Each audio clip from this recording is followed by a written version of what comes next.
छन्दसि पुनर्वस्वोरेकवचनम् छन्दसि पुनर्वस्वोरेकवचनम् छन्दसि पुनर्वस्वोरेकवचनम् विशाखयोश्च विशाखयोश्च विशाखयोश्च तिष्य पुनर्वस्वोर्नक्षत्रद्वन्द्वे बहुवचनस्य द्विवचनं नित्यम् तिष्य पुनर्वस्वोर्नक्षत्रद्वन्द्वे बहुवचनस्य द्विवचनं नित्यम् तिष्य पुनर्वस्वोर्नक्षत्रद्वन्द्वे बहुवचनस्य द्विवचनं नित्यम् सरूपाणामेकशेष एकविभक्तौ सरूपाणामेकशेष एकविभक्तौ सरूपाणामेकशेष एकविभक्तौ वृद्धो यूना तल्लक्षणश्चेदेव विशेषः वृद्धो यूना तल्लक्षणश्चेदेव विशेषः वृद्धो यूना तल्लक्षणश्चेदेव विशेषः स्त्रीपुंवच्च स्त्रीपुंवच्च स्त्रीपुंवच्च पुमान् स्त्रिया पुमान् स्त्रिया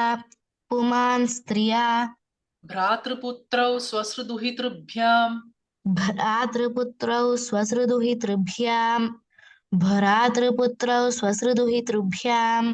नपुंसकमनपुंसकेनैकवच्चास्यान्यतरस्याम्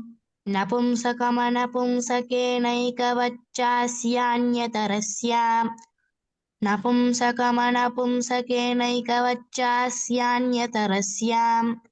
पिता मात्रा पिता मात्रा पिता मात्रा श्वशुरश्वश्रा श्वशुरश्वश्रुवा श्वशुरश्वश्रुवा त्यदादीनि सर्वैर्नित्यम् त्यदादीनि सर्वैर्नित्यम् त्यदादीनि सर्वैर्नित्यम्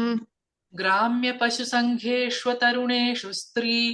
ग्राम्यपशुसङ्घेष्वतरुणेषु स्त्री ग्राम्यपशुसङ्घेष्वतरुणेषु स्त्री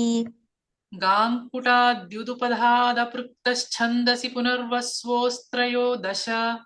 गाङ्कुटाद्युदुपधादपृक्तश्छन्दसि पुनर्वस्वोऽस्त्रयोदश